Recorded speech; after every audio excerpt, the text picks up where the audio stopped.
Hi everyone, sorry it's been so long since I've done a video, but I did take a little break over summer, only then to discover that my studio had flooded and I had to get everything out and then spend a bit more time, sorting through everything. I don't know about you all, but I discovered a lot of stuff I really didn't need in my studio, so I've had a bit of a clean out as well, which has been very helpful.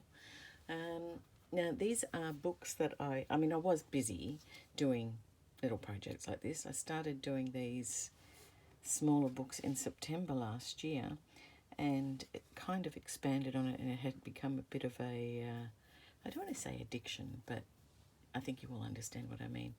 I just wanted to continue making small books. So these aren't overly big. Really should have my ruler handy so I can tell you how big they are. And this is a box made from recycled fence palings, neighbourhood fence palings. So there you go. The book itself is only about 20 centimetres high, and the spine I think is about 2 centimetres wide.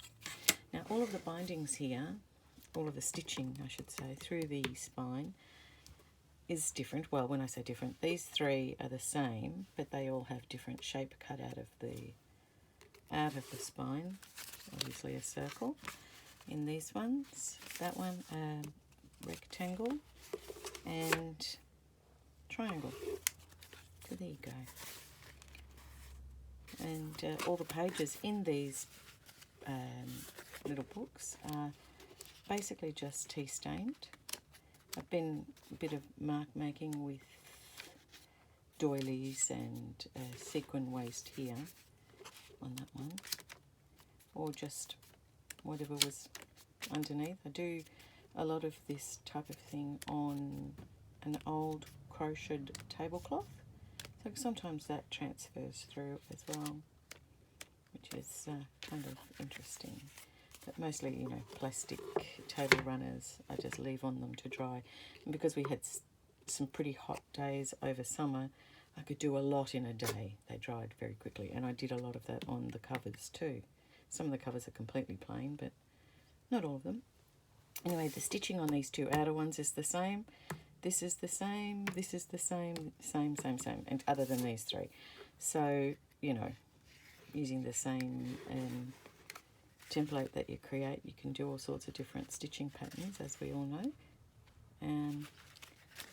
Sometimes I wasn't happy with the cover the way it looked, so I put on some tissue paper over the top just to decorate a cover. So that's that one. They're not all like that. This one here I punched out a circle and just stitched around it to create a bit of interest on that. This one looks slightly green. I don't know if you can see it. Oh yes, slightly green from when I was doing coloured papers. The things that I was doing on were stained from that because I was using a bit of dilutions, and they seem to reactivate every time they get wet anyway, which is kind of good. So there's a bit there too on that one. Looks interesting. There you are. That's that. I said I'd do a quick flip through, but most of the books are the same inside. Just, well, this one has a map, so they're not all the same, clearly. And some, made with different papers. That's just plain paper, and you can see the tablecloth imprint coming through on these ones. Some graph paper. That's the other map. And just some plain. I don't know. Oh, that's graph paper. I don't know how these stripes appeared, but they did, so that's okay. Nice little surprise. Like I said, they're mostly all just... Oh, and there is some... I'm holding that upside down. And dictionary pages that are also tea stained. So if I didn't like what was underneath, I generally just stuck a bit of washi tape over those. Oh, this one's also got a bit of tissue on it, as for the cover as well. So that's that little set in that, because I couldn't find any more Singer boxes, but I did find these in the same shop, and I decided, well, they'll do, and I'll just make the books to fit in that. And while I was in there doing that, I found another box. So I'll move you out of the way, mister. And here is another, which is again, different size. So this one, also from recycled fence palings. I thought they were kind of, I don't know, rustic looking and nice. The back I think is just particle board, but that's okay, you don't see the back. These ones are 16 centimetres or just over, also with a 2 centimetre spine. Yep, don't know what that is. Oh yes I do. And these ones, some of the stitching is different. The button, I'm telling you, I mean, it's not part of the binding, it's just to make it look pretty. And these are different offcuts, just use them in this way for a cover rather than throwing them away. Just, you know, decorated the cover with some of the coloured wastage, I guess. When you cut out your pages, you have a bit of excess. So I turned them into decorations for covers. But basically these ones also are the same. Oh, bit of stitching and decoration there. But same inside with the different type of pages, lined, ripped out of a promotional pad or something.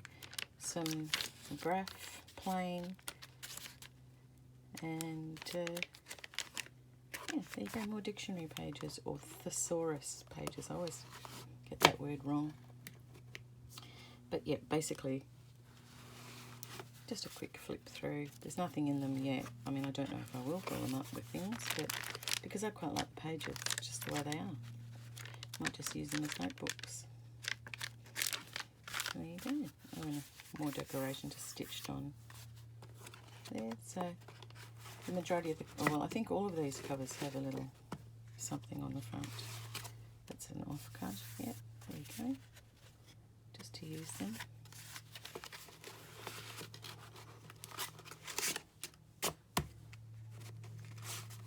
Again, this stitching here, purely decorative. It doesn't really hold the pages in. So then, and then these two here, just stitching.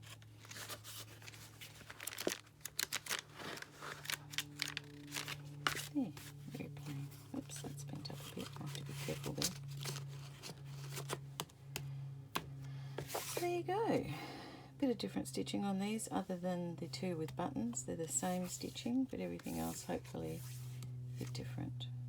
So there's that. So then I thought, well, I've got the video going, and we're only at about 7 minutes, I think. So these are just a quick look at the Singer boxes, or Singer drawers rather. This is one that I started in Queenscliff last year in September, and I just think they're gorgeous, these drawers. See if I can get this end bit in without losing. There we go, detail. Okay, so these are the ones that started this addiction for me. So beautiful covers, and all of the pages are coloured. And there's lots of different things in these too. There's music, that is a bit of vellum that really didn't take to the colour that well, and kind of, I don't know, reacted differently. Again, dictionary pages, but mostly colours, music, different types of papers throughout. So they were really good. Finished those a while ago, but as I said, started the addiction. Same with the buttons on these spines, purely decorative. They don't really hold, I mean, you could certainly do it as part of your binding if you have the time to muck around, which I probably could have. Maybe I did. No. Yeah, so, and this one here is pianola paper. One of the lovely ladies, Raylene. Hello, Raylene, if you're watching. At the class that we were at, bought heaps of this for us to share with all of us, which was lovely. And some pages have stamps on. So there you go. It's just a quick flip of those, and these are all generally similar inside. Now the last box that I had, if you're still with me and not bored out of your brains yet, is this one. This one I have just finished. As I said, I was very busy during the renovation time of my studio and the mopping up, etc. So this one I decided to try. Took me a while to figure it out, but I like the holes in the spines on some of the other ladies that had, and this was inspired by a lot of them, that I thought, oh, I'd just do, you know, a line of holes rather than go, you know, across like I did on the other one. But then, of course, it's difficult to bind into the same hole. Well, I found it difficult, but I worked it out, and I wanted these books. There's 15 here, but I wanted these holes to, the bigger holes, to sort of create a pattern and go up like that, and then, you know, add the other holes in. I mean, it's probably more of a trial, this one. I might try it again another time and line up these ones better, these holes better, so as the stitching also goes up and down better. It seems to go down, yes, to here, but then it goes up and straight across, and I wanted it to be all a bit, I don't know, more pleasing to look at. But again, these are the beautiful coloured paper on the covers that we created. But inside I've done just tea stained. You might have a little bit of offcuts inside. I just saw something there. What was that?